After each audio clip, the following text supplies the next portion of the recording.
Hello everyone. आज के video में हम बात करेंगे फोटोथेरेपी के बारे में।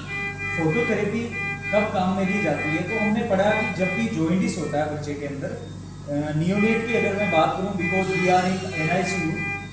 जब भी नियोनेट होता है, नियोनेट के अंदर जब बिलीरुबिन जो है, सीरम बिलीरुबिन, वो अगर मोर देन 15, अगर उसकी जो अमाउंट है सीरम बिलीरुबिन की, वो अगर मोर देन 15 हो जाती है, तब हम जो है वो फोटोथेरेपी को काम में लेते हैं।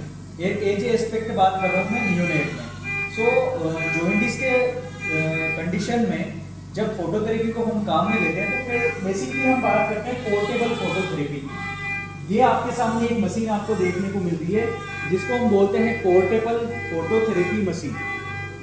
इसमें क्या होता है बेसिकली, इसमें जब आप यहाँ पे देखोगे, जब यहाँ पे आप जूम करोगे, तो आपको यहाँ पे दो टाइप की लाइट देखने को मिलती है। एक जो अभी काम में ली जा रही है ब्लू लाइट, और एक आपके होती है जो होती है white light.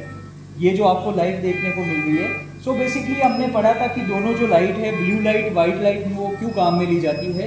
Blue light is best to decrease serum bilirubin. Serum bilirubin को कम करने के लिए बेस्ट लाइट होती है blue light. And white light है वो हम बेसिकली काम में लेते हैं जब बेबी को असेस करना हो। अगर आपको बेबी के अंदर येलोविश को देखना है, जॉइंटिस को देखना है, तो बेस्ट जो लाइट रहती है वो रहती है वाइट लाइट।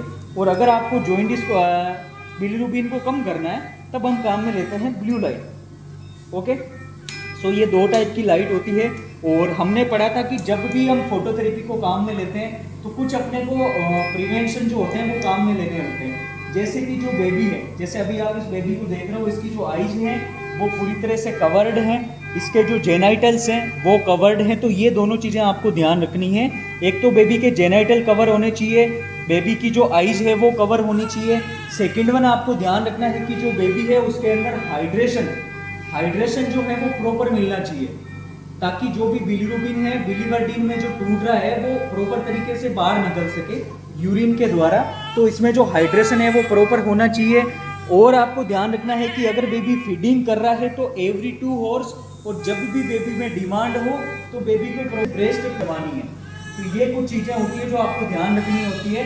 और ये जो मशीन है, ये अगर आपको कहीं भी एग्जाम में देखने को मिले as a image based question, या फिर आप कहीं काम करने के लिए जा रहे हो और अगर आपको ऐसी मशीन दिखती है, तो ये आपको पता होना चाहिए it is a portable phototherapy machine.